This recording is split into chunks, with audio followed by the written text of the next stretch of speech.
जय हिंद दोस्तों। एक नए वीडियो में आप सभी लोगों का फिर से स्वागत है। जैसा कि आप लोगों को मालूम है 28 मई सेकेंड शिफ्ट का एग्ज़ाम हो चुका है SSC-GD 2026 का। तो चलिए बिना देर के हम वीडियो को करते हैं स्टार्ट। तो पहला क्वेश्चन आपका एग्ज़ाम में पूछा गया था, बिम्स्टेक युवा शिखर सम्मेलन 2025 का आयोजन किस शहर में किया गया था? तो ये आपका साथियों गांधीनगर में किया गया था। तो ऑप्शन बी आपका बिल्कुल करेक्ट आंसर हो जाएगा।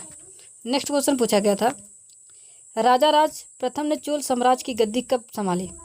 तो बात अगर हम करते हैं तो राजा राम प्रथम ने चोल साम्राज्य की जो गद्दी है वो 1985 ईस्वी में संभाली थी। तो ऑप्शन भी आपका बिल्कुल करेक्ट आंसर हो जाएगा। नेक्स्ट क्वेश्चन पूछा गया था, PSLV-XL का कुल प्रक्षेपण भार जो है वो कितना था?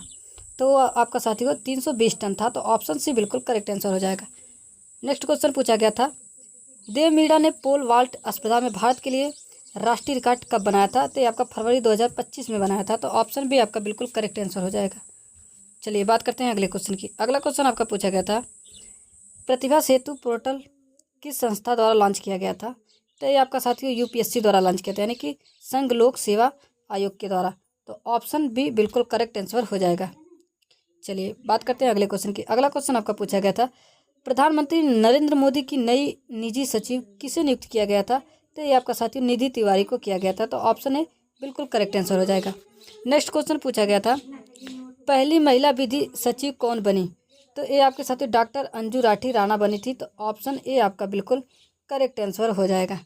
चलिए बढ़ते हैं अगले क्वेश्चन की तरफ। अगला क्वेश्चन आपका पूछा गया था, LPG के उपयोग का इनमें से कौन सा उदाहरण है? तो बात करते हैं कौन सा घरों और उद्योगों दोनों में? तो ऑप्शन सी बिल्कुल करेक्ट आंसर हो जाएगा। चलिए बात करते हैं अगले क्वेश्चन की। अगला क्वेश्चन आपका पूछा गया था, हरेली उत्सव निम्नलिखित में से किस राज्य में मनाया जाता है? तो अगर बात करते हैं हरेली उत्सव तो ये आपका छत्तीसगढ़ में मनाया जाता है। तो ऑप्शन भी बिल्कुल सही आंसर हो जाएगा।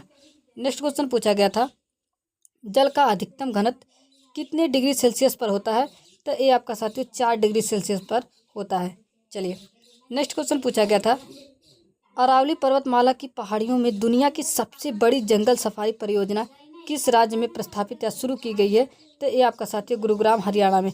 तो ऑप्शन भी आपका बिल्कुल करेक्ट आंसर हो जाएगा। नेक्स्ट क्वेश्चन पूछा गया था, तमिलनाडु का निम्नलिखित में से कौन सा त्यौहार भगवान मुर्गा या फिर कार्तिकेय को समर्पित है? तो ये आपका साथियों थाई पूसम। तो ऑप्शन सी बिल्कुल करेक्ट आंसर हो जाएगा। नेक्स्ट क्वेश्चन पूछा गया था, कोसी नदी परियोजना किस राज्य से संबंधित है? तो ये आपका साथियों बिहार राज्य से संबंधित है। नेक्स्ट क्वेश्चन पूछा गया था, शक्ति माइक्रो प्रोसेसर किस संस्था द्वारा विकसित किया गया था? तो ये साथियों IIT मद्रास के द्वारा। तो ऑप्शन सी बिल्कुल करेक्ट आंसर हो जाएगा। नेक्स्ट क्वेश्चन आपका पूछा गया था, ड्यूटी के दौरान किए गए कार्यों, गश्त और महत्वपूर्ण घटनाओं को आधिकारिक लेखा जोखा कहाँ दर्ज किया जाता है? तो ये आपका साथियों जनरल डायरी में। तो ऑप्शन भी बिल्कुल करेक्ट आंसर हो जाएगा। नेक्स्ट क्वेश्चन आपका पूछा गया था, कबूलनामा शब्द का सटीक हिंदी अर्थ क्या है? तो इसका साथियों जो सटीक हिंदी अर्थ होगा कबूलनामा का वो होगा साथियों अपनी निजी गलती या अपराध को स्वेच्छा से स्वीकार करना। तो ऑप्शन भी बिल्कुल करेक्ट आंसर हो जाएगा। नेक्स्ट क्वेश्चन पूछा गया था, आलस्य कैसा शब्द है? तो ये आपका साथियों तत्सम शब्द है। नेक्स्ट क्वेश्चन आपका पूछा गया था, 1 जनवरी 1755 को सप्ताह का कौन सा दिन था? तो बात करते हैं तो ये आपका साथियों बुधवार था। तो एक रीजनिंग का क्वेश्चन आपका एग्जाम में पूछा गया था। तो वीडियो कैसी लगी कमेंट बॉक्स में ज़रूर बताएं।